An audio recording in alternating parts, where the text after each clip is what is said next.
And the inquiry has found that his murder was an operation of the Russian security service, the FSB.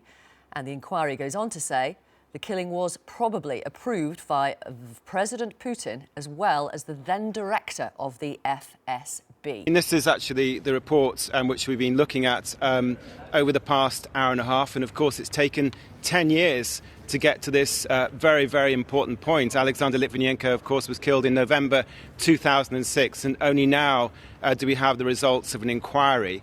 And the absolutely key quote from Sir Robert Owen, the retired judge who chaired the inquiry, is that he said, taking into account all the evidence and analysis. And what he means by that is also the closed evidence, i.e. from the British intelligence services, from MI6, presumably, in which he says, I find the operation to kill Alexander Litvinenko was probably approved by Nikolai Patrushev, who was the head of Russia's main intelligence agency, the FSB, at the time, and very close to Vladimir Putin, and by Vladimir Putin himself. So this is very, very significant, the fact that Mr. Putin has been named in this report as probably approving. The key word also there is probably. He cannot be sure about it, but he says probably.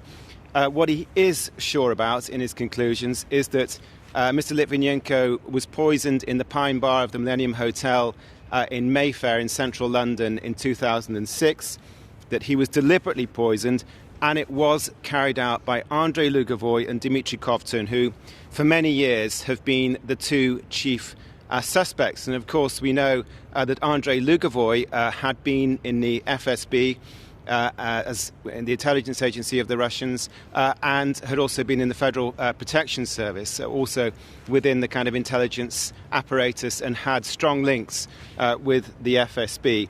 And he goes on to say that the killing, the poisoning in London was under the direction of the FSB, the intelligence agency.